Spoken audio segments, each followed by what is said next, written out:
What's up, everybody? I know I'm faced this way, y'all over there, but if y'all can hear me and see me, y'all let me know on the screen.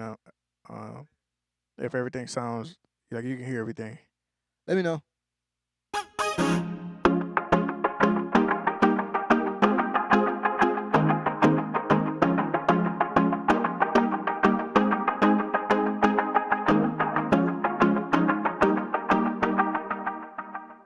Okay, everybody can hear. I'm just practicing at the church, y'all.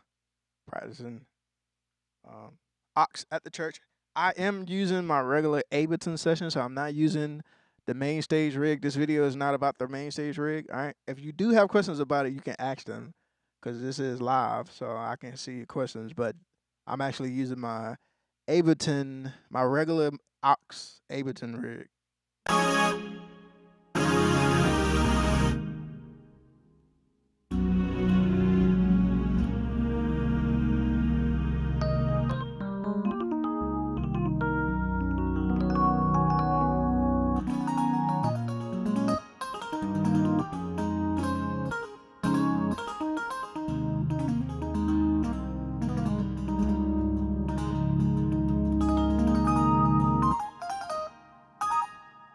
Yeah, man. Let me see what y'all's in here. Made by MK. What's happening, brother? You see the siren sign you use in front of God. What is that? Brother, you talking about I think you're talking about not that.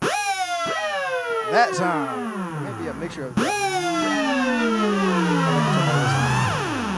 Yeah, man. Hey, man, maybe one of these days, man. One of these days. Matter of fact, hey, you know what? I may release the secret, the what they call it, the the codes. I may give you the secrets to the codes to my members of this channel. But yeah. What's up? Bryce is in the house, man. What's up, Bryce? Jonathan, listening from Toronto, Canada. It's blazing, brother. Appreciate you, man. Everybody, Gideon, Mama Mary, always in the house. Appreciate y'all, man. I'm just practicing, all right? So there's no structure to this video or to this live stream. If you have any questions, just put them in the chat. I'm just practicing because I may be playing Ox on Sunday. So trying to get some stuff ready.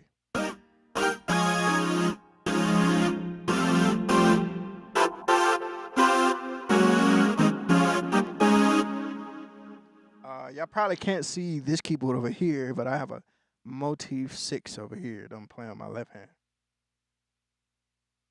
All ready?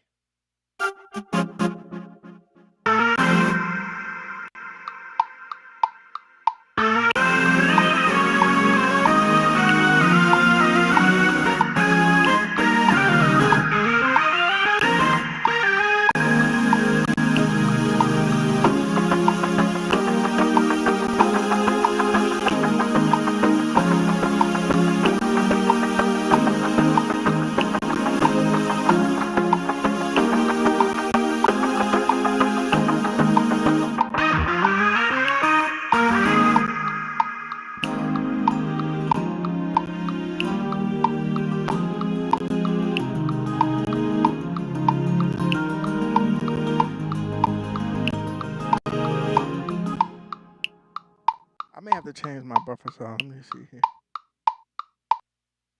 My computer is doing a lot right now. My computer's doing a lot right now, so you may hear some artifacts and stuff like that. Hey! Gideon! I don't know what this means, man. It says, Gideon sent 1 official Yank Nation gift memberships. Brother, received the gift membership. Wow. Oh, wait a minute. Mr. Hargrove? Is that right? Mr. Hargrove 28, did you just receive a gift membership, man? That's crazy. And hold on, I got ads and it's still showing my video at the top. That's crazy. Hey, man, God is good, man. The Lord is, he's good. All right, hopefully y'all can still hear this. My computer not tripping out. Now I got a lot of latency.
Ah, I messed that up.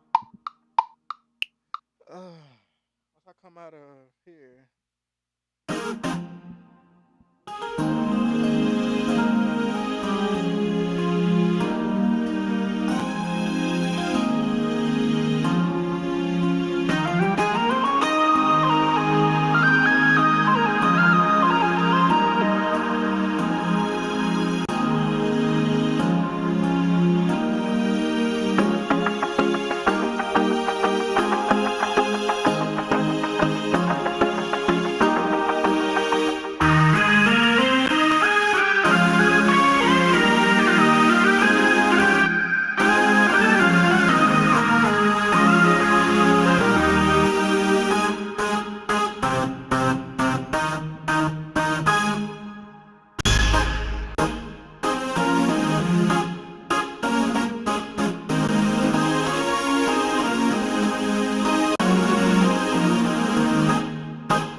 I think I see a question here. Guy Lux. Ooh, I'm gonna just call you 5414. Brother, how many keys can you connect to one Ableton session? As many as you want to, bro. Literally as many as you want to. I have 4 keyboards set up right now. Usually I would have 5 if I was wearing my guitar. Um, but I'm not doing the guitar this Sunday. I'm trying not to do the guitar. That's why I'm here practicing. Because normally what's on the guitar I have over here. Now I have it over here.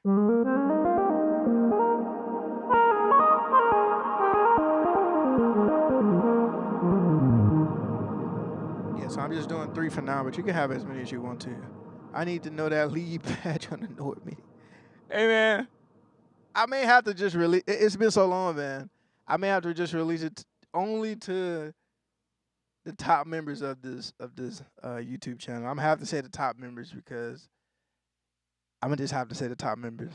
All right, if you're a top member, pray, pray and ask the Lord to put it on my heart, man. Really, it's not that I don't want to show you guys. I don't mind showing y'all at all. What the sound is. It's just I didn't create the sound. It's a sound mimicked after one of my heroes on keys. Biggest inspiration at this point, Leonard Ray Jarman. And out of respect for my brother, I just don't want to release the sound because it's technically not something I created, something he created. All right, but pray and ask the Lord. If you're a top member of this channel, I may just release it one day, man. You just never know.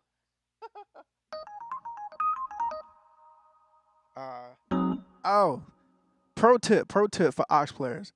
Normally, you want to fill this out with whatever the main keyboard player is playing.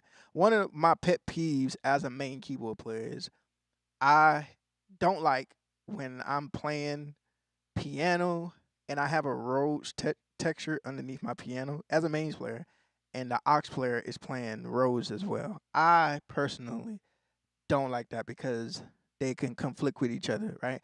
I don't mind the split off. Like if I play keys, piano, or even if I have like a EP2 sound or a Galaxy sound or something like that, a digital Galaxy something silky E piano or whatever, then Rhodes or chorus Rhodes or whatever on aux, it's cool. I can deal with it.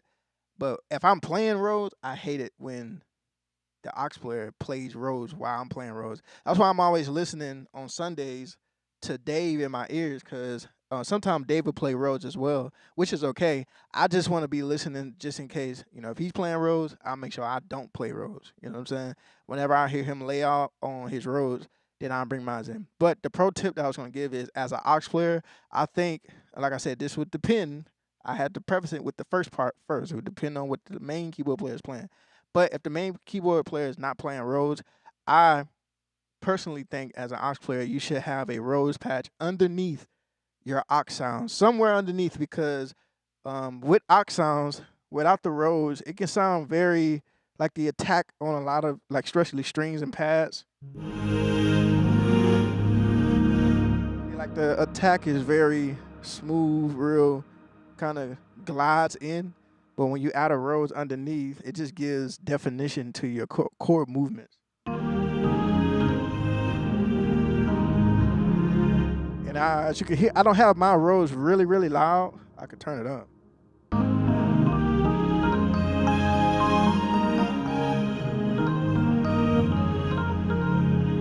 And I don't have it loud on purpose. And then the type of Rhodes sound that I'm using.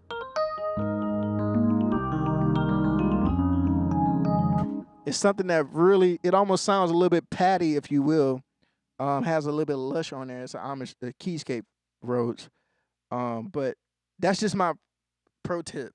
As an aux player, if you play aux, I would have a Rhodes patch underneath whatever you're using. It just gives more definition to your movements on keys. A lot of aux players are playing the string sound, stuff like that. A lot of the movements aren't clear because there's nothing really, no attack on that first strike of the chord, especially with strings. Kind of, that attack is very kind of glides or slides in. So just a pro tip for anybody out there that's looking for a pro tip.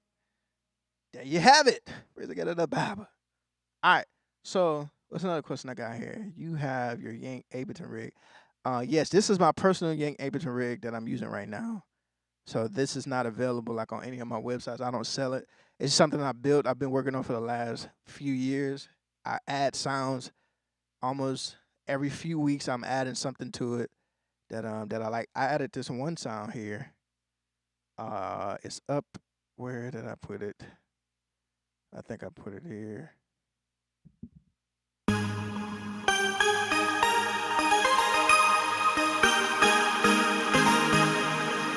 I added that sound over there a few weeks ago. Added that to my keys 4 sounds there, or keys 5, whatever one you want to see it. Right now I'm playing it as keys of 4, but it usually would be on my guitar if I had it hooked up. But yeah, man. What else we got here? What sounds are you using on the montage? Every sound you hear me playing right now, it is not coming out of any one of these keyboards. It's coming out of this laptop you see over here. All of the sounds, literally every sound you hear, is coming from the laptop. These are just controllers at this point. Yeah, they're only used as controllers. The pluck sound is crazy good. Are you talking about the one I had up here?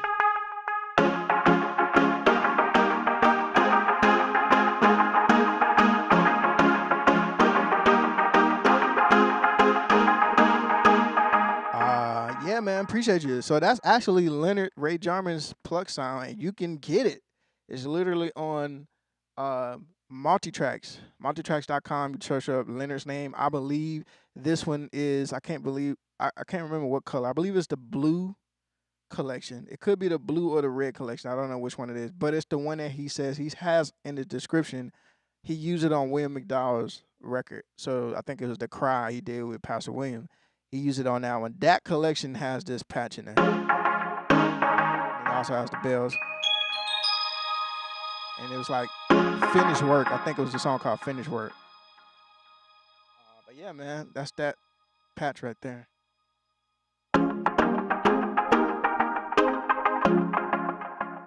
All right. What else we got here, man? Can I get that sound on a Yamaha? What sound on a Yamaha? Remember, guys, whatever sound you hearing is not coming from the actual boards. They're coming from the laptop. So you got to be more specific because there's a lot of sounds assigned to this board. But yeah, what sound you talking about on the Yamaha? And plus, I have 2 Yamahas here. You can't see the other one. I have a few sounds going to that one as well. Bro, what's the name of the one lead I've been searching on? Kyle Malik. I think you're talking about.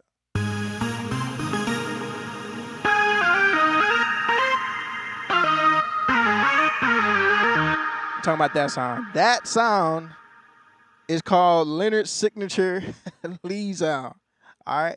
It's just right now, man. The type of person I am, when out of respect, I don't like to just air stuff out there. All right. Out of respect. Especially when, like, I know there's a lot of people that ask Leonard because Leonard comes to deeper, whenever he gets opportunity, comes down to deeper. And I know personally there's a lot of people that ask Leonard for that sound. And me being his brother and him being, like, literally, like I said before, one of my heroes on keys, biggest inspiration to this point. And still, I see how he answered people when they ask about that sound. And I can tell that's something that he holds dear to his heart. That's something that he learned and something that God gave him in the secret place and putting sounds together. So, of course, it's not the same exact sound that he uses, but it is the sound. It's his sound. Like, even when I use it, we were in Manchester with Pastor William a few weeks ago, and Jaden Baker was with us, and I was doing some stems on my computer. I was working on some stems, doing some AUX programming, and he was like, "Yo, I recognize that Leonard patch when I hear it." So even like people know at this point when they hear this sound, they associate it to Leonard. So me being the brother that I am, I'm like, I don't just want to release that to the world and give that secret, something that's not my secret, give it away for the world when it's something he holds dear to his heart. All right. So hopefully that explains it. Hopefully God give me a way to kind of recreate the sound where I can, without giving the entire thing out. I don't even know, honestly, like really talking, I don't even know if I have the patch correct. I just know it sounds very close It's the closest I've heard it sound of other people trying to play that sound. It's the closest I've heard it. So because of that, yeah, that's my reasoning. All right. I'm not going to explain that anymore in this video. So hopefully everybody got it with that sound. Now, any other sound, we can talk. We can talk about it. My brother said, uh,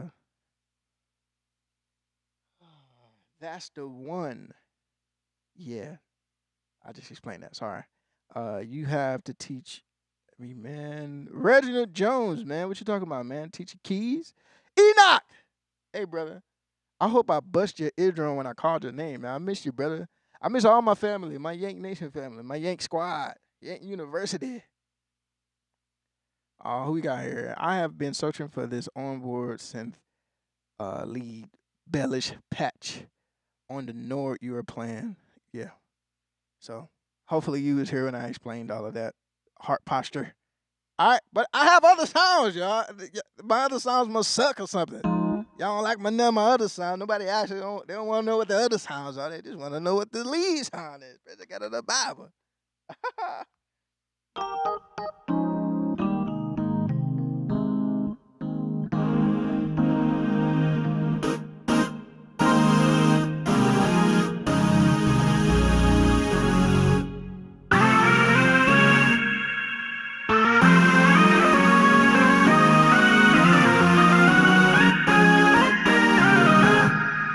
Now, even that right there.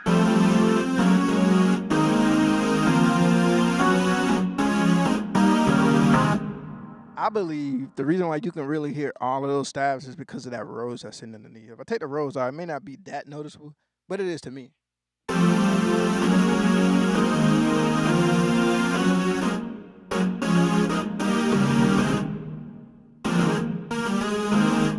I mean, you can hear the changes, but you put that row underneath it. You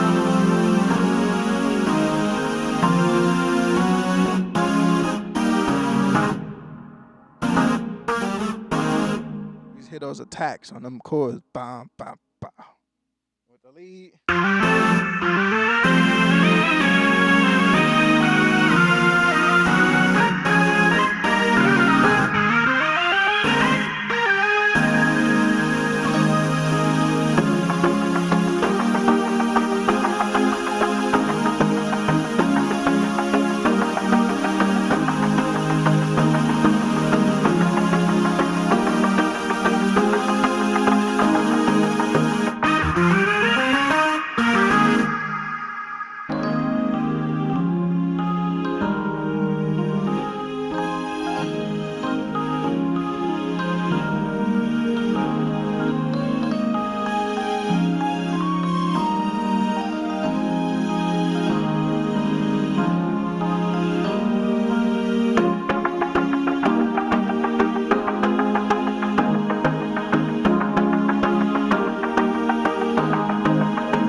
Get it together, my brother. Get it together.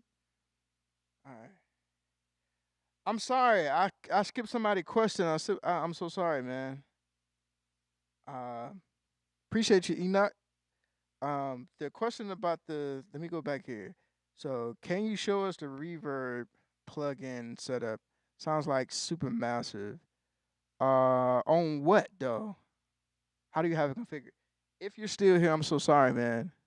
Hola, I'm sorry, man. If you're still here, let me know what sound, because a lot of the sounds have the.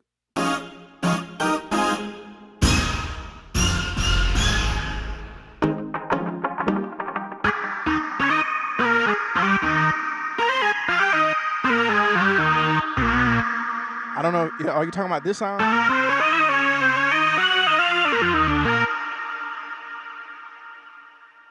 If you're talking about the lead sound, do I have a? I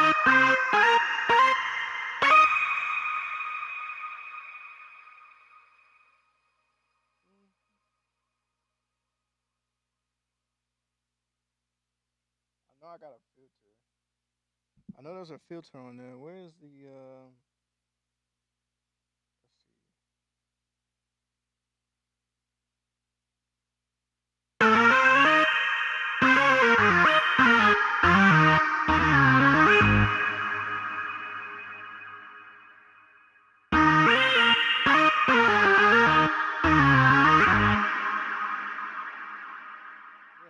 Let's see. Yeah, from what I can see here. From what I can see, I don't have a reverb as far as supermassive.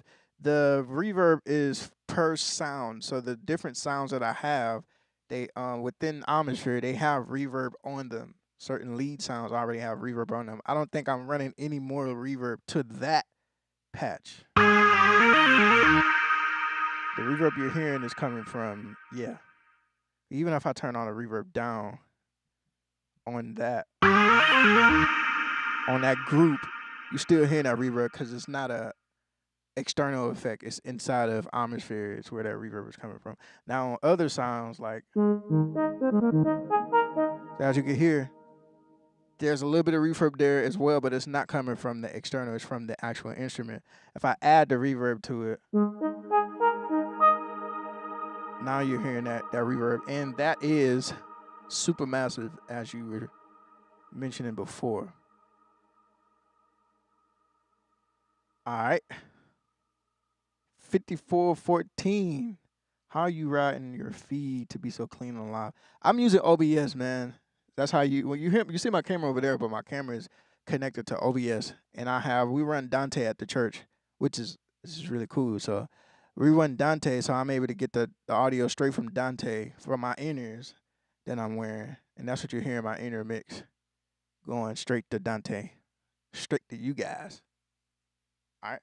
Now, Mark asked me to part of the song. Asked me to.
How are you right on your feet? Oh, I already read that. Oh, we got Kel. What you say, man? Do you run the same session in the aux position as you do in the mains? No. So I have two different sessions. I have a main session and the aux session only because the way it's set up and routed is different. I can use my main, the way I have my main session set up, my regular main session set up, I can use that for mains or aux. For example, when I go out of town with Pastor William, I use my mains. Well, not this past time, but when we went to Paris, Dennis was on, Directly, amazing keyboard player. He was on mains and I was on aux for the Paris trip. And for that trip, I used my regular Ableton Keys Rig for my mains. And the way I have my main session set up, I can run aux in that session. I just have a specific session set up for aux for here because there's so many keyboards. Normally when we go out of town, there's only like 3 keyboards. I may bring my guitar, which I don't now no more because of the hassle with it. But 3 keyboard setup, it's not really a spaceship like this, so it's separate, but I can run them as I please. That's the thing about Ableton. You can run it as you please. You can have it set up however you wanted to have it set up. Caleb, what is the sound on the keyboard we cannot see in the stream when you are playing the plucks? Okay, I think it's the same. Yeah, over here. So that patch is another patch that you guys can grab offline. So check it out. I don't know if I'll be able to show y'all because my camera's all the way over there. But what I'll do is it's under my keys 3. All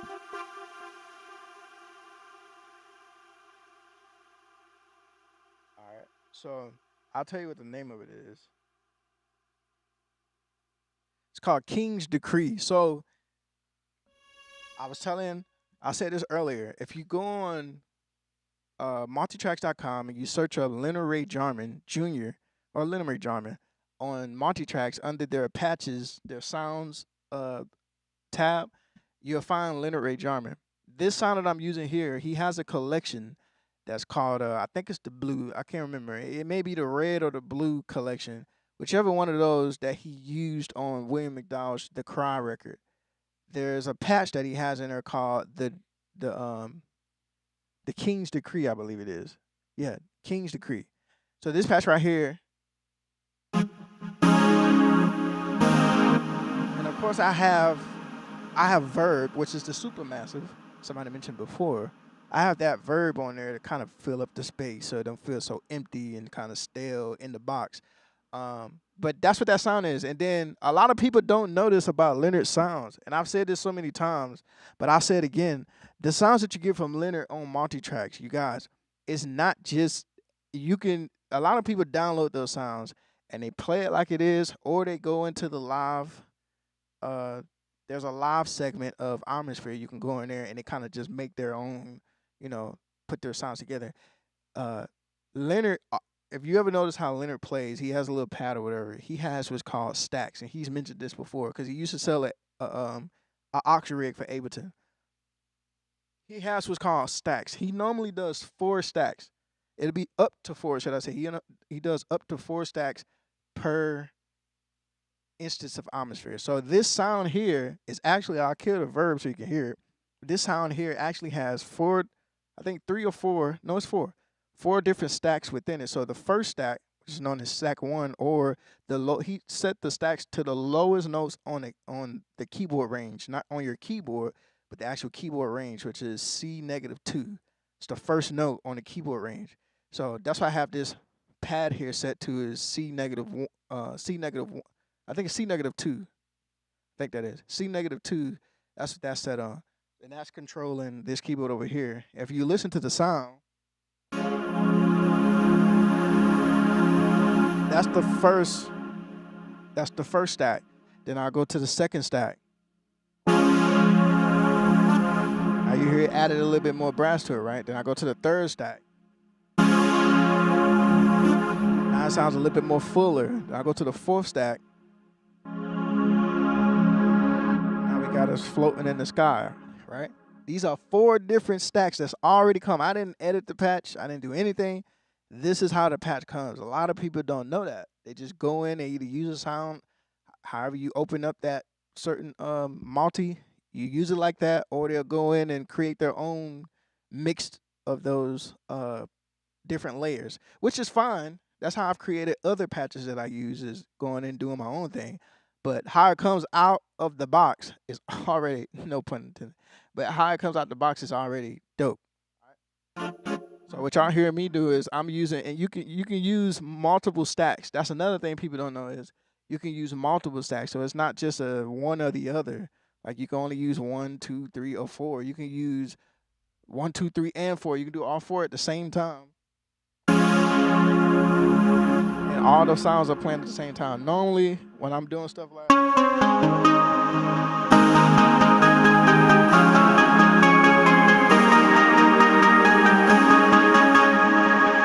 using all 3 of them at the same time. All right. Another thing, this right here, this patch I'm using up here. This is another Leonard's patch. This was in a worship collection. All right, y'all, I'm putting you on game here. If you use Atmosphere, if you have Atmosphere, and you have these collections, or if you don't, you got some extra money, you can go. I think they're like $30, which is a steal. Knowing who made the patch is a steal. I don't care how much it is. The person that made the patch is a genius, man. And I think it's like $29.99 right now. I don't know if it went up, but it was $29.99 when I got it. This is from the worship collection that he had. This is his Pulse collection. Same thing. You got the different stacks. So this is stack 1. This is stack 2. This is stack 3. This is stack 4. All right. All right. And kind of, however you want to, same thing. You can mix it together however you want to. And then, of course, I can put that verb on there.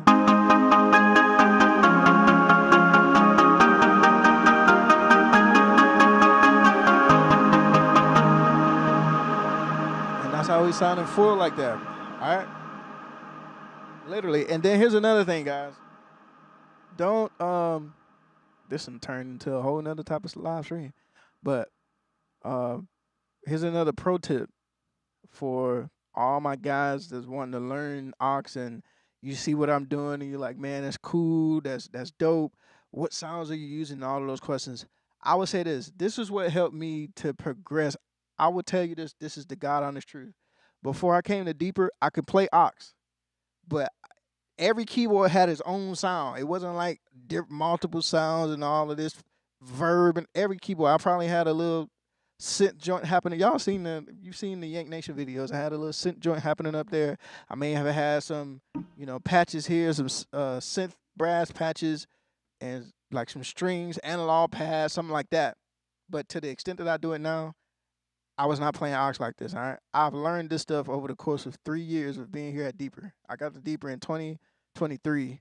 It's 2026. 3 years later, you see what I'm doing here. It's not because I was asking the question of what sounds are you using, and what plugins are you using. That was a part of it, but the main thing that I did was not study what the person was doing, but I asked myself, why are they doing what they're doing? What's the reason for it? Because here's the thing. Leonard can give us, each and every one of us, all the sounds he have, right? And there's 2 components to this, but he can give us all the sounds he have. The first component is when we get up and we play the exact same sounds, it won't sound the same. One, because everybody has a unique spirit and how God has uniquely made and created all of us. So we will never be the exact same as somebody else. You could be inspired by them, influenced by them, but you won't be them. Praise God of the Bible. All right, that's the first thing. The second thing is you won't sound the same, having the same exact patches, because the patches is not what make this sound the way that it does.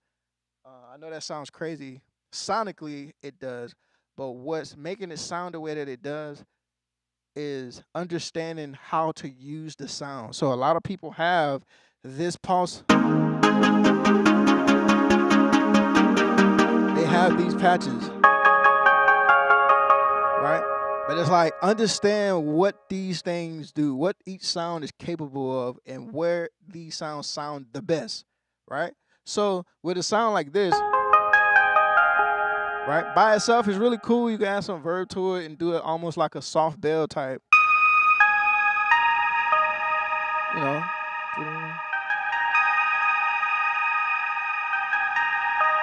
You can do some cool stuff, but it's how you use the sound, not the sound that you're using.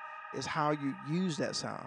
All right. So when you're studying and you're trying to get better at something, or you're introducing new sounds into your setup, don't just look at it as, oh, this is a dope sound. How to correctly apply this dope patch. All right. So for example, when I use this patch, I do pulses or whatever.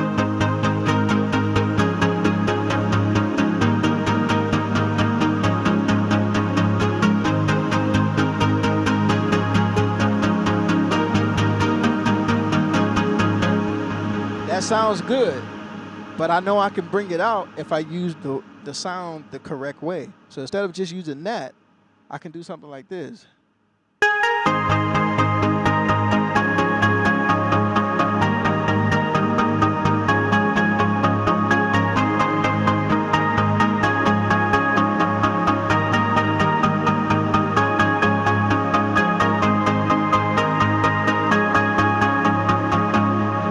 Because I'm stacking them both together, now you have the post, and that higher one that's at a higher octave, different sound, is bringing out the line that I'm playing at the same time. All right, then you get more aggressive. I can do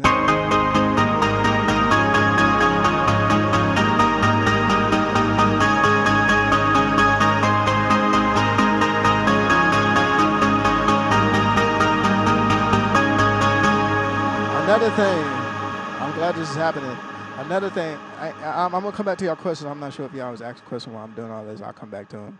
But another thing, guys. So also understand your sounds. All right, understand your sounds.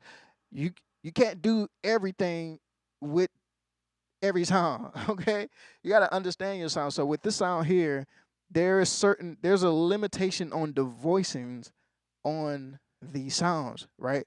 So if you hear me play this, I am playing a 7-note chord.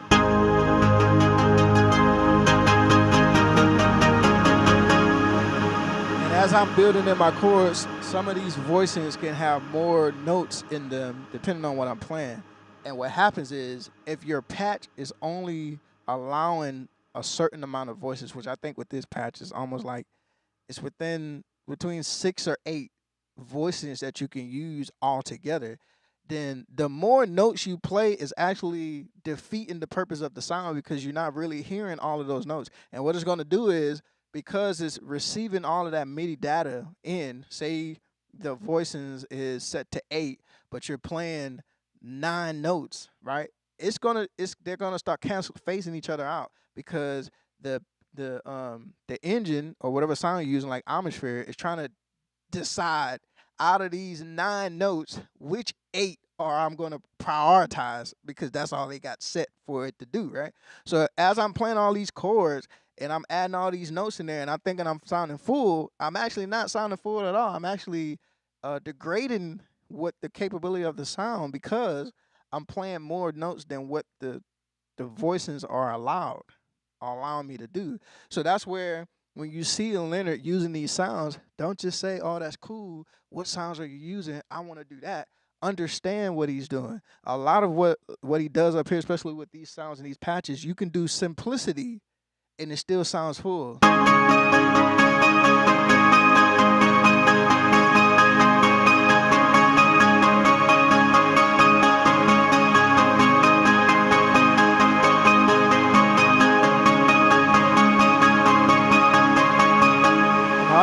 That sounds like a lot of notes, but all I'm doing is playing 4 notes together at the same time, which is every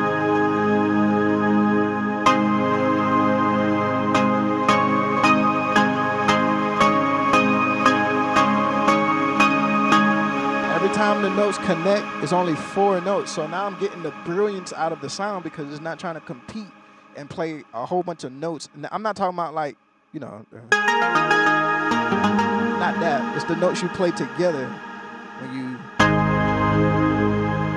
If I played it here, Sounds really full. I play it here. It don't sound the same. I can hear it. Y'all probably can't hear it. It probably sounds full to y'all, but I can hear those notes that are like canceling out because it's too many voices. All right. Let me jump into the questions here. I probably done missed something because I went on a rampage. All right. Let's see. Where do we leave off?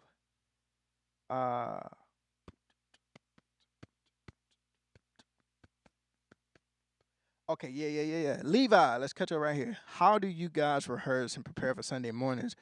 Would you ever post a video of rehearsal? I actually recorded the rehearsal that happened today. I actually recorded it tonight. We had a rehearsal tonight. That's why I'm still here.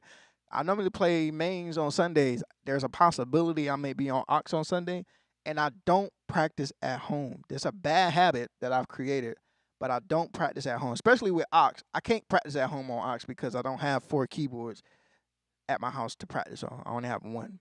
But I don't practice at the house. So me knowing that I don't practice at the house, I'm taking intentional time now to prepare myself on AUX for Sunday.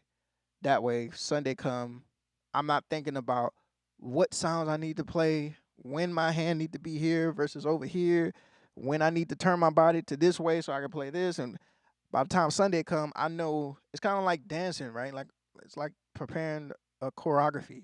When you up here playing on these boards, it's like preparing a choreography. You got to know when I get to this certain point, my body turns here and my finger goes here, and the distance between playing here and over here and where my notes going to land. I don't need to worry about that on Sunday. Sunday needs to be more so just ready for a flow moment or whatever. So that's what I'm doing here tonight. But I did record it. I have to mix it down, but I don't mind posting the rehearsals. I don't go live while we rehearse because I don't want to take too much time away, trying to fix audio and all that stuff, trying to focus in on rehearsal. But I do record them. But if you was to see the rehearsal from the night, you'd be like, yo, that's all they do? Yeah, man. That's all I say. All right, yeah. He said we need to know the arpeggiator patch too. Hold on now. Is that deep? Oh Lord. Oh Lord. Shout out to Deacon Clay in the house. He say he half sleep, man. My brother from another mother is in the house, man. Okay, let me see here. Live chat. I think I'm missing something somewhere. Okay. Well, I'll say the arpeggiator patch. So the arpeggiator patch. Let's go there. You remember, guys? I can't show you because it's not. The camera's all the way over there. But I'll tell you what the sound is. Okay. The arpeggiator patch it's a sound called open it up ARPer. Open it up ARPer. And I don't know if you guys know of this YouTuber. Turn my mic up a little bit. What about now? Oh Lord. Mm-hmm. Let me turn my pack down. Pretty get out of the Bible. All right. Hopefully that's better. If it's better, let me see the hearts and the fire signs. Emojis go crazy on the screen. All right. But I don't know if you guys know this guy on YouTube called JP30. I mean J3PO. I don't say J3PO. His name is J3PO. If you go on his YouTube channel, he's a dope musician. He's really dope as a musician, but he also is a sound designer, and he created 2 Atmosphere sound packs for Atmosphere. The J3PO 1 and 2. Download both of those. That's the only way you're going to get this ARP sound that you're hearing here. And the way I have my ARP attached to my expression. That way I can bring it in whenever I want to.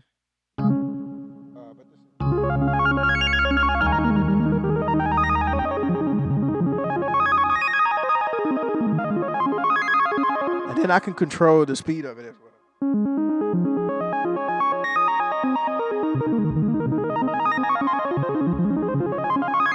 All right, and then also all my sounds, thanks to Leonard, I have this the way I run everything is through these parallel effects. So all of the sounds are ran through Verb as well. All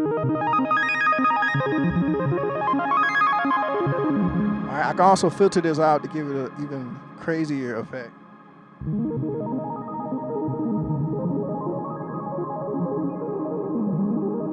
All right, so yeah, that's what I'm using there for the arpeggiator sound. It's called Open It Up Opera, but it's by 3J3PO on YouTube. I think the sound pack cost me maybe $50, maybe $60, something like that. It wasn't no more than that. But yes, great investment. That's the ARP sound that I'm using there. Okay. Where else I miss? Danny, unrelated question. Where did you get the stands for your iPad? Guitar Center. They're the Harley something.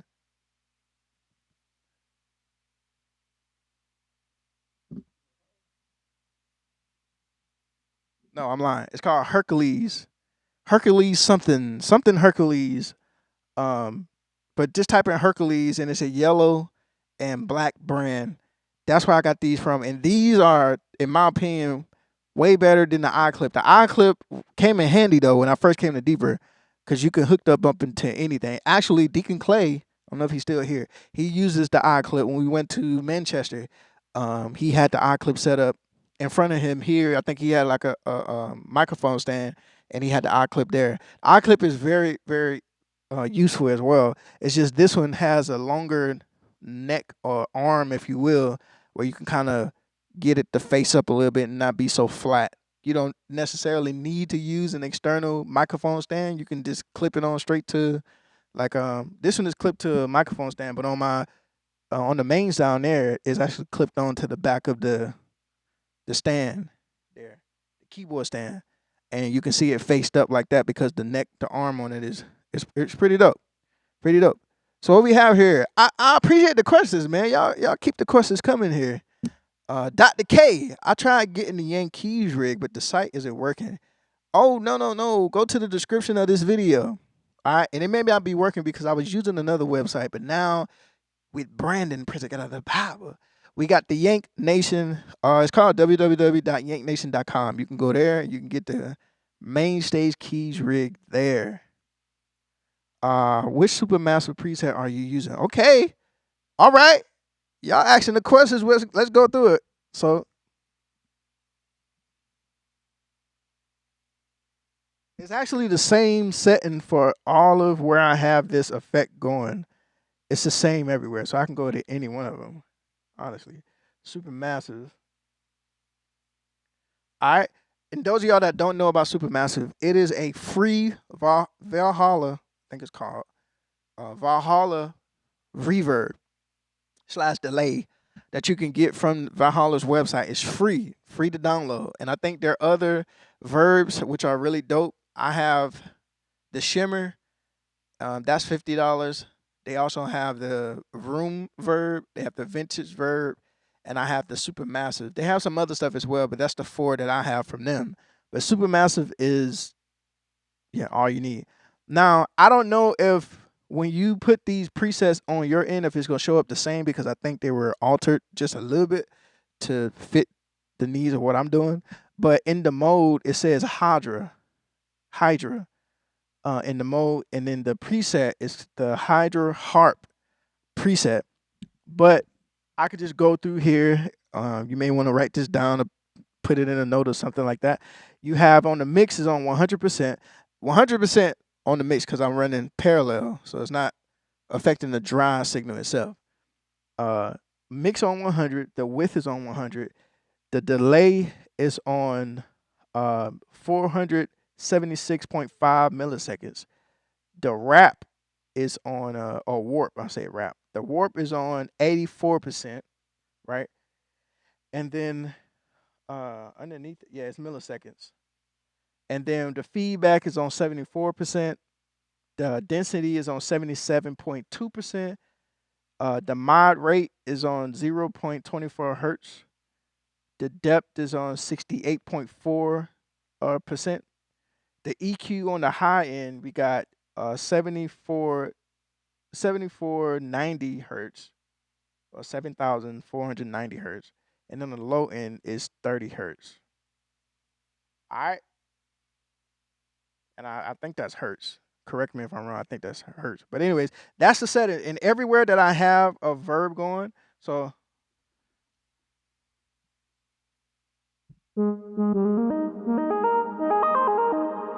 that verb that you hear there,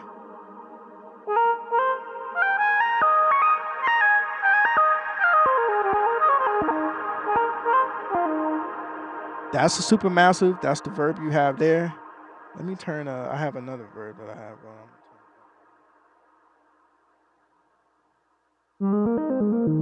Yeah, and then here,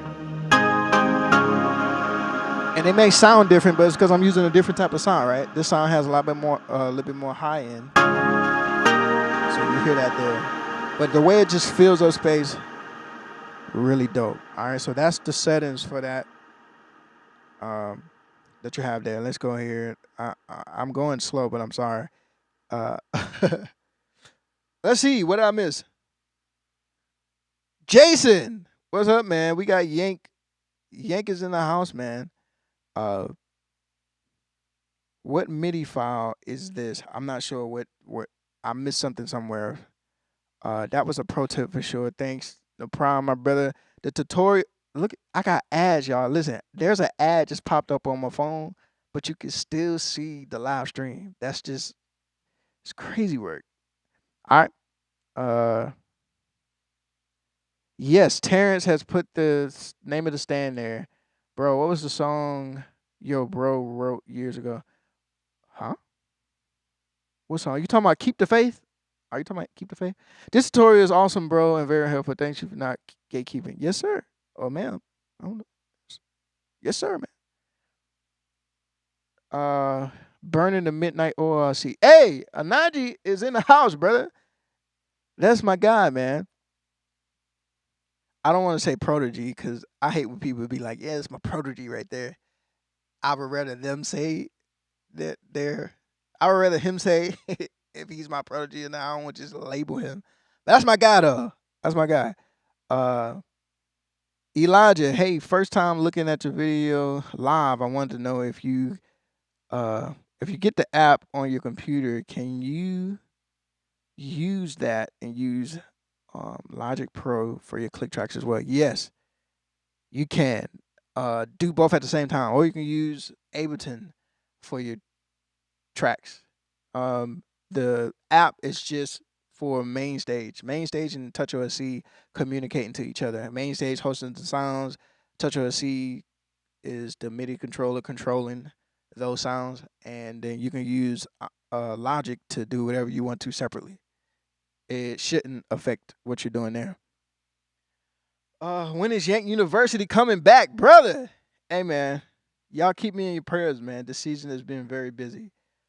But yeah, hopefully we can get it back going this year. But it will be different. It won't be the live cohort. It'll be a online course until we can get things flowing correctly. All right. How can we make Ableton ALS patches so our sounds are like stock? That's another video. That'll take a long time to break down. That's another video. But you can do that though. You can do that. Uh, you can do that, but you have to. It's twofold. You have to if you have the sounds like samples that you want to turn into patches like stock Ableton patches, you can do it that way. Or if you know how to sound design and you take like something like an analog um, synthesizer wave table or something like that and build it from scratch, you could do it that way as well. But that's another video. That'll take a long time to try to explain, especially with you guys not seeing my screen. How long did it take you to learn how to configure MainStage the way that you do, love it, brother? Um, the way that I do it now, I would say a lot of stuff that I do now, I started learning this stuff.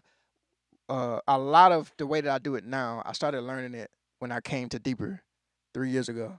So I would just that whole time frame, I've learned little by little until we got up until this point here. I've always been a touch OSC guy, always been a touch OSC guy, but I yeah, learn like all of this configuration stuff. I've always understood Ableton as well, but um, people like Clay Bogan and uh, David Parks and Leonard Ray Jarman, they opened my mindset to a lot of other things that I really didn't know. Where there's soundscapes, the way they run sounds. Matter of fact, David was the first person to give me the main stage, his main stage session at the time, and then Deacon Clay also gave me his main stage session at one point for his aux station, and then Leonard actually did two consultations with him, and he built me out a Ableton thing, and I just took all three of those and kind of just created my own thing, if you will. So yeah. Oh, keep the faith. Yes, man. That song. Oh man. I don't know why everything started working.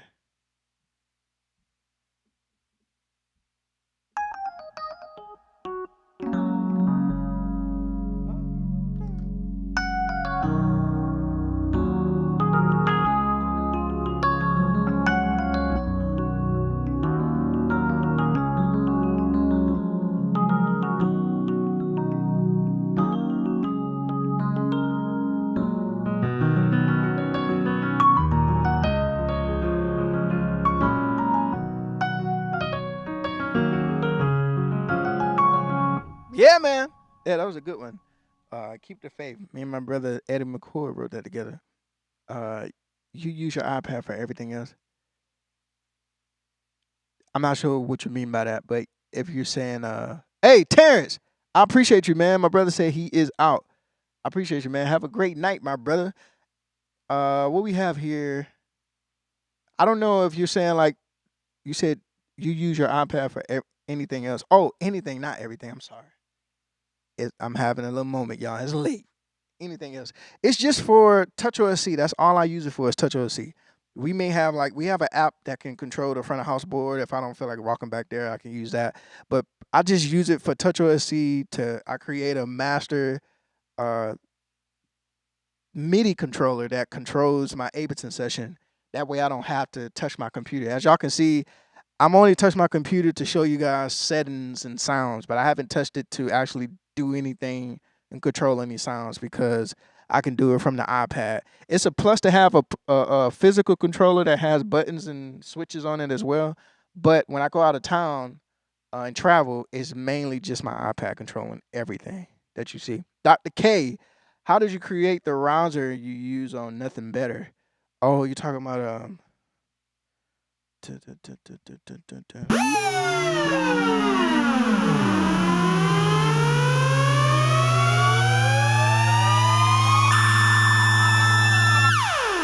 So I didn't create that. It's a patch that Leonard actually created. I don't know if it's a patch that he created for me, but when we had our consultation, Leonard was doing. He said he's focused right now on there's a school thing that God has put on him and his wife's heart and his ministry's heart, where he's putting more focus into that. But he was doing at one point consultations, 90-minute consultations, where he would pretty much build patches for you depending on what your needs were for your church and your house. And because he's been to deeper before plenty of times, it's just basically his church outside of his ministry church, he has built a lot of patches that you hear me playing. He's built those patches specifically for this house. But that was one of the patches that he also gave to me at one point, the Rousers patch. So all of these Rouser things that you hear, especially on Pastor's record, I have the patch, but I didn't build it. Leonard did. And it's crazy because some of the sounds that he have in there, it's not the stock use of the sound. He actually went in and tweaked it in a way that I don't even understand. I was telling somebody this the other day. I don't proclaim to be a sound designer. Uh, I know how to go. Like even if I went into this board without the computer, I know how to go on the board and put sounds together, right? That sound great. Put them together. But a sound designer, somebody that goes in and messes with the filters. I know about my releases and I'm starting to learn a little bit, but just going in and creating a sound from scratch, that's not me. But people like Deacon Clay, David Parks, and a Leonard Ray Jarman, those guys are like aliens when it comes down to sound design. I'm the type of person that's like, give me the keyboard. I'll go through that keyboard, find some dope sounds, put them together, create some patches out of the sounds that's already there, tweak them a little bit, and we go for blow. But I'm not that guy that's like, yo, I'm gonna be a developer, a sound designer, and create sounds. I just don't know how. It is not my cup of tea. I was telling somebody this the other day. I said, man, I'm the type of person that's like, if I know you're great at sound designing, then sound design is not really my cup of tea. I don't really, find myself trying to really learn how to sound design. I'm the type of person that's like, I don't feel like I need to learn how to sound design when a person like them exists. I think God created that person for a reason to sound design, and He created me to give money to that person. So in today's spirit, in their life, in their business, their sound designing business, so that I can get the sounds. But I ain't gonna create them. I'll pay you to create them, and I'll just learn how to use the sound and how to implement it in its best way possible. But yeah, I'm that person. Like, I'll pay you to build the effect or whatever, and then I'll implement it. I'll find a way to implement it into my style and what I do. But yeah, all right. But yeah, the long answer for your question, I didn't build that past. Leonard did.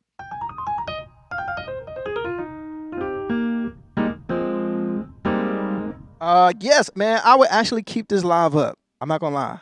I keep this up. I normally don't keep these lives up because I just hate watching videos that were live at one point and most of the conversation was for you guys, and I'm watching it later and it's really not for me. It's the interaction was really for the people that was there. I hate leaving up videos like that, and especially long videos. But I'll give an exception with this one. All right. So with that being said, if y'all have any other questions, y'all ask them, man, because I may just leave the video up. That we could go back into it. What else we got here? One more question. I asked a couple people on Facebook, what is AUX for keyboard terms? Because I never heard of that word before. I heard synthesizers and everything, but not so but not that. So I don't know. Aux is just a short word for auxiliary, and auxiliary in keyboard world is what it is. It's auxiliary keyboards. They call aux colors, right? So I don't know if you ever watch Paris Bowen, Bowen, but he did a colors ox colors series with John Mike before he passed away, and it's just the added colors to. So you have your main keyboard player, that's the person that's playing main piano, right? It can be a board like this or it can be a grand piano or whatever. This is your main piano, and piano is full range, right? So with piano I may be hitting my low notes, I may be rolling all the way up in the keyboard, right? And imagine if I had strings underneath that, I had pads underneath there, it really wouldn't sound really good, right? It just sound like a bunch of notes sustained. The piano by itself doing that sounds great, right? So that's where you have your auxiliary keyboard player or your second keys, you would call them keys two person that comes in and fills the space, as Deacon Clay DC would say, fill the space, all right, and that's where your warmth and layers is coming from. Is your auxiliary player. Now I've seen some auxiliary players only play lead stuff and hits and stuff like that, some brass synth stuff, not really filling up the space. So there's different ways that you can approach aux, if you will, or second keys or auxiliary keys. But the best way I've learned to do it is when I came to deeper. I've never seen anybody play ox the way I've seen these guys play it at deeper, and it kind of just changed my perspective on second keys. A lot of people think ox means the first keys a main keyboard player is playing piano and I'm playing Rhodes. That's not the only. Listen, I wish I could grab my phone right now. That's not the only level of playing ox is playing Rhodes. All right. Ox is literally when you go through this keyboard and you see those other categories outside of piano, you see woodwinds and brass and leads and compositions and poly. That's your world right there. That's all you as an ox player. You go in there and you figure out, okay, what sounds sound good together, building patches that can fill the space, that can add, sometimes you may play some horn stuff. I've seen some ox players play horn lines and stuff like that. But yeah, that's what ox is consist of um is adding the colors and filling up the space and the warmth of the sonically how the band sounds together. All right. Hopefully that made sense. What else we got here? Hopefully I answered that right, y'all. I hope I did. Praise the God of the Bible. Ah, do you take any of the keyboards home, or do you have the church keyboards that stay there and then what you have at home? I have something totally different. I have one keyboard at the house. One keyboard. So whenever I'm doing this type of stuff and I'm playing, a lot of this stuff happens when I get here. This is why I'm here at 11 o'clock going on 12 o'clock in the morning, is because I don't have this at the house. All right, so I want to get as much practice in as I can with this now, so that I'm prepared for Sunday. All right, but this stays at the church. Only thing I got at the house is a Yamaha Mo XF8. That's the only thing I have at the house at this point. And my guitar stays at the church, so this is literally all I have at the house. Is that. Do you have those samples as part of your rig? That is crazy. Samples. Sorry, man, I missed it. I don't know what you're talking about. The samples part of my rig. But I do have samples that I use a part of my rig. I have some sweep stuff that I use. I also use 808 drops. I have some drill beats. Sometimes I use them, sometimes I don't. It's just ready to go. Sometimes I use them. Most of the time, it being like a prayer, upper room prayer event, just for a little vibe. Because a lot of people don't know this, because in the church we only seen it Ableton used for sounds and running tracks, but the original person or people using Ableton before it was a catchy church thing for running stems and running keys, Ableton's original use was for DJs, y'all. If I don't know if you knew that, that's the fact of the night. Ableton's original use was for DJs. That's why if you go on YouTube and you look up the old Ableton 8, Ableton 7, you'll see a lot of DJ videos of guys that do DJing and whatever, house music or whatever. That's what it was made for. Even now, you go now and look up Ableton, there's still a lot of DJs that use this stuff. And then it's good to know your history, because a lot of the stuff that you see me doing with Ableton and I'm able to do with Ableton, it didn't come from me watching a church musician or watching somebody running stems. It came from me watching those guys that was doing DJ and stuff, because a lot of what they do, especially when they DJ, and they do live looping. That's where this stuff is coming from. So the live looping that y'all see me doing in church, I've just taken the concept that was used for DJing and applied it to what I do in church. That's why I learned that skill from. Of course, you got looping on the pedal and all that stuff with the bass and the guitar. Looping has always been around. But as far as in Ableton, using that function in Ableton, I got that from watching DJs on YouTube. And I'm like, yo, the way they was able to bring in part, DJ can have a cue in his ear that you don't hear, and then he can bring it in at any time and all that. Yeah. All right. So that's fact of the night, if you didn't know that. What we got here? You don't sound design. No, I don't. You work with developers to create the Ableton patches for the rig. Uh, no. So I don't sound design, but I know how to sample a sound that I use. I don't specifically sound design. Sound designing to me is taking going in a Moog piano, Moog keyboard, or the Moog Messenger keyboard, or System 8, and building, using all them oscillators and filters and envelopes and creating sounds from scratch with the Ks and all. I don't understand that much in that world, but I know how to find a sound. If we go into this keyboard, I won't do it now because I don't want it to mess up my computer. If we got into this keyboard and I found a patch in this keyboard and I like the way it sounds, but just got too much reverb on it, I know how to turn that reverb down. Maybe it's too much release. I know how to turn the release down. Maybe I need to add. Maybe it's like the pitch bend. I don't want it just to go down just 2 octaves. I mean 2 semitones. I wanted to go down 7 semitones so I can get that real stretchy sound out of it. I know how to go in and do that and tweak the sound. I know how to do that, make it sound like I want it to sound, and then I can sample that sound, because now I've altered the original state of that sound and put it in the state that I want it to sound like. Now it's personalized for me. I know how to go in and sample that And then building stock instruments in Ableton is super easy. Y'all. YouTube University. And now it's not just YouTube University. Now you have AI University where you can literally know whatever you want to know with AI. All right. So that's where we at with that. I know I'm skipping all over the place, but there's a lot of stuff coming through here. All right. You run stems of Sunday worship. I do, but I'm not now. I've always been the type of person that whenever you're away, you want the system to be able to still operate and not be dependent upon you being there. You being there is there's value in you being in position for sure.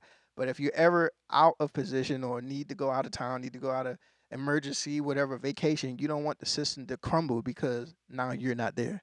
I've always been taught that, and I've learned even more of that being here under the leadership of Deacon Clay Bogan. So now I have my guy on bass, Corey Harrison. If you don't know him, follow him on social media. Corey Harrison on bass. He's running stems now. I think we did the trade off maybe sometime this summer, maybe top of August, something like that. We did the trade off. It may have been July. And yeah, he has the master session with all our stems in there. He knows how to operate it. He knows where the output's supposed to go to. I've done the best job I know how to do training them on how to run stems. And of course, David Parks was running stems before I ever came. So if either one of us is out, he also knows how to run it. So the system doesn't crumble. It still can uh, operate like a machine. So yeah, lately I have not been running stems, which is cool. I love not having to worry about the stem and worrying about if we get off grid, hitting the right button and starting the song. I love it. Just having that freedom of just focusing on the sound, focusing on the moment. Really dope. All right. So hopefully I answered the question. Who's the engineer at the church? IG name, please. We have a front of house engineer. I don't know his IG name at all, but we have a audio broadcast engineer. If you're thinking about what you hear online, our audio broadcast is Clay Bogan. All right. You look him up on social media as Clay Bogan. All right. On Facebook and on Instagram, Clay Bogan. What else we have here? If I didn't read your question, just please retype it. I'm sorry. It's so many stuff on here. I don't want to miss it. Uh I don't want to be too late either, because I know there's the delay of when I'm actually talking and when y'all are hearing it. Elijah said, "Oh yes, you sure did answer my question. I love it. It's funny. I know your pastor, but I forgot his name. I know he's a worship singer." That's funny. I'm trying to think of his name. If you can remind me, William McDowell, man. William McDowell, my brother, Pastor William McDowell. Jimmy said, "How do you run loops? Do you do a metronome BPM so that the loops can be on time for the band?" I don't know if you're talking about like live looping or just regular loops, but yes, if it's regular loops, I do a BPM so that it's on the grid. We can hear the click and everything. And also when I'm doing my live looping. Oh, let me show this. Let me demonstrate this. Please don't forget to put your questions in the chat. I will come back to them, but I want to demonstrate this because I've heard people ask me this before. When I'm using a live looper, this is the way that I do it. So, and then people do it differently, but this is the way I do it. So I always make sure that my click, you guys can hear it there. I make sure that high pitch, that downbeat, whenever we start the stems, like if Corey start the stems and we holding on to one, and it's like intro, two, one, on that downbeat, I launch my next scene on the downbeat because I want my downbeat to match the downbeat of the stems computer. And the reason why is so that when I'm live looping, I have my live looper set to activate on whatever the next downbeat is, right? So that's when it's set to activate. You can have a looper set to activate as soon as you press record, it can automatically start record. The reason why I don't do it that way is because I'm taking away one hand, right? So when I'm first starting the recording, it's only going to record the first thing that I'm playing, which is one hand. Then I bring in two hands, it sounds full. When it loops back, it's full, halfway full, I don't like that. So I have it start on the next downbeat, whatever that next downbeat. When I say downbeat, it's not like the 1, 2, 3, and 4. It's the 1. Whenever that beat comes back to the 1. And the reason for that is so that when I start recording, I know when I hit that record button, it's not going to start recording until the 1, right? So I can loop it for, I have a 8-bar looper. So if I do it for the 8-bar looper, it's going to loop for 8. After 8 bars, it's going to start right back from the top. I have a free looper as well, so I can loop for 2 bars, for 4 bars, however long I want to loop for. And that's the reason why I do it that way. Some people, as long as you're in the same BPM family, so if the BPM for the stems is at 72, as long as you set 72 on your computer, like Leonard does this. As long as he sets 72 on his computer, he has his looper set up to where when he hit record, it starts recording. I think he has his on a 2-bar looper, and then it's set to like overdub or whatever, like automatically overdub after two bars. I can be OCD at times with how things are mapping out, how it's sounding, how consistent it is. So I do it that way. So if it's we on the 1, yeah, ready? Let me see what the tempo is. All right, so if we on the 1, 1, 2, 1.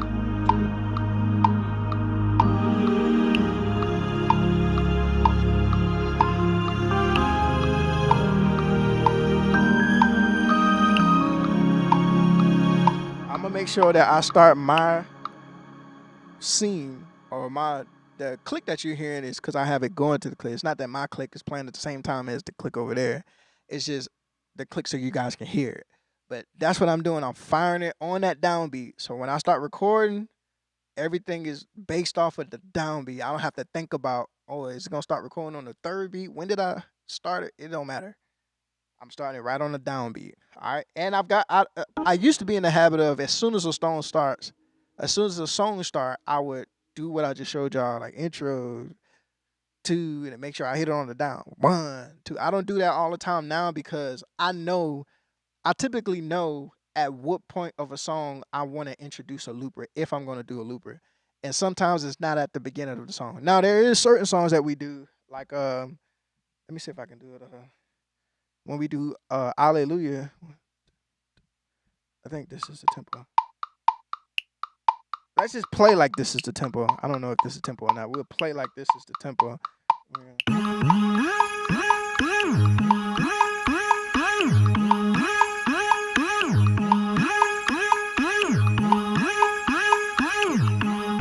So we'll be on the 1. This is one of those songs where I want the looper to start at the beginning because I want to loop that right at the beginning of the song. So it'd be like intro, 2, well, hold on, intro, 2, 1, 2, 3.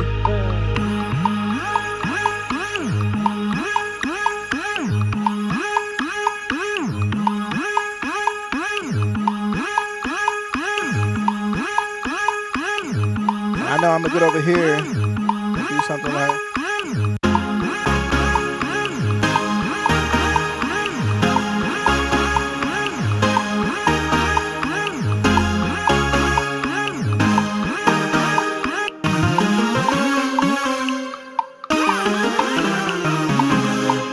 However, I'm gonna do that. I'm not thinking about it right now because it just happened on the spot. But as you can see, certain songs I'm thinking about it. I'm like, I want to make sure I hit it on the downbeat because I want to make sure when I'm looping, everything loops on that downbeat, as you saw that I just did here.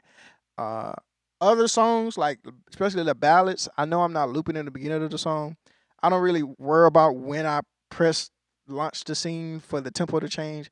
It's just when I know there's a section coming up that I'm finna live loop on, then I start thinking about the click. I'm thinking about the downbeat, and I'm listening to it. And as I'm hearing it, I wait for that downbeat. 1, 2, 3, 4. 1, 2, 3. Now I just launch it in. And that way, when I'm ready to loop, I know it's my downbeat. It's the same downbeat as the stems computer. Hopefully that made sense to y'all. I don't know if it did, but hopefully all of that made sense.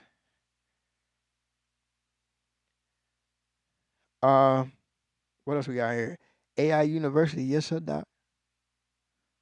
We have what patch was that on the montage? No patches are coming from the montage, y'all. Every sound is coming from the computer. And it's all Omnisphere. So this is just a string patch in Omnisphere, and the string patch is called Power Wheel Strings. I'm putting you on game. Power wheel strings. That's what it is. Power wheel strings. Run us through how many outs you guys use for keys, mains, organ, and not. Okay, so for mains, I have 6 outs. 1 and 2 is for my piano. 3 and 4 is for my synth and pads. 5 and 6 is for anything I do on that top keyboard up there. For aux, there are 8. I like to look at this as this keyboard is 1 and 2. This keyboard is 3 and 4. That keyboard is 5 and 6, and this keyboard is 7 and 8. That's how I like to look at it. But what will make more sense to an engineer is not so much. I mean, that would make sense to engineers. Like, this keyboard, that's your 1 and 2. Your top keyboard's your 3 and 4. But the way we do it is 1 and 2 up here is like strings and pads. 3 and 4. Let me make sure I'm saying that right. Yes, 1 and 2 is strings and pads. 3 and 4 is like synths and stuff like that. 5 and 6 is bells and whistles. You may have bells or whatever. 7 and 8 is for like top lead, exotic sounds and stuff like that. Somewhere along the lines of that. But I like to look at it as my 1 and 2 is whatever I'm playing here is 1 and 2. And when I'm playing here, I mostly play strings and pads here. I may have a synth sound, but I have that synth audio running to the output of this, of the 3 and 4, so that when they hear synths, it's out of that 3 and 4. When they hear pulses, stuff, pluck stuff, that's 5 and 6. 3 and 4 up here. Leads, exotic sounds is 7 and 8. And then organ, aux, organ is organ. I mean, it's just, we're not using any MIDI sounds here. It's just a rolling keyboard. And that's it. That is literally it. Have I ever used a Yamaha YC80? No. Or have I? 88. I don't know. I think we have a 300 or something like that. The black, we call it the casket. I can't remember what it is. I'm not sure if I used that before or not. Do y'all use Pro Tools as any worship for television to live record? No. Studio One for our audio broadcast. We use Studio One to record multi-track, and also to the sound that you hear on the stream for Deeper Fellowship Church is all happening through Studio One. Pro Tools, no. But we have used Pro Tools for like studio sessions when we went to Abbey Road Studio. I think that was the studio we went to when we went to London. We used Pro Tools there. We used Pro Tools when we did the session for Pastor's Record, when we did He Is. The arrangement session, we used Pro Tools for that. So Pro Tools has its application. I don't know how to use Pro Tools personally. But if I knew I was going in a situation that they had Pro Tools, I would definitely do my research, do my homework. But yeah, I don't use it personally. I'm mostly a Ableton guy. I know how to use Logic, but I'm an Ableton guy. Yeah, man, we gotta get the Yank University on the timeline, man. We gotta get it on, get it in the works. Y'all just gotta pray for me, man. It takes a lot of time. This season has been busy, especially because my kids are starting school. Well, my oldest is in regular school now. My youngest is he's in VPK. Just started VPK. Not my youngest. Keep saying my youngest. My middle one is in BVK. So yeah, y'all keep us in prayer. Uh-oh.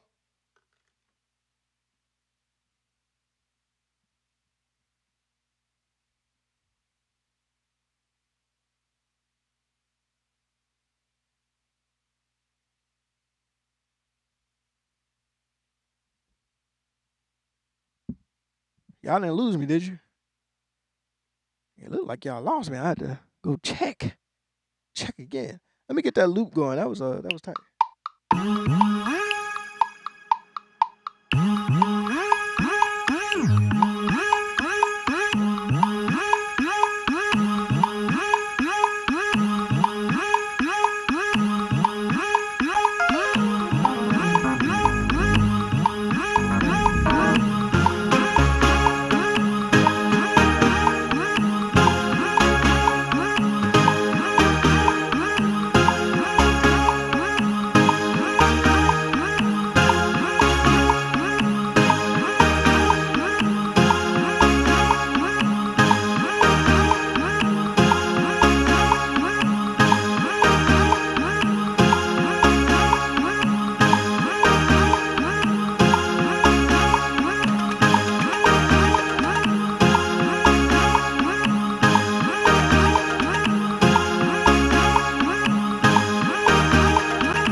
Family, I have no idea where we left off before all of that.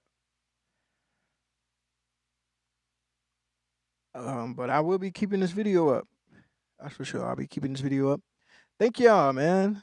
Y'all really been hanging out with your boy for these past 2 hours or so.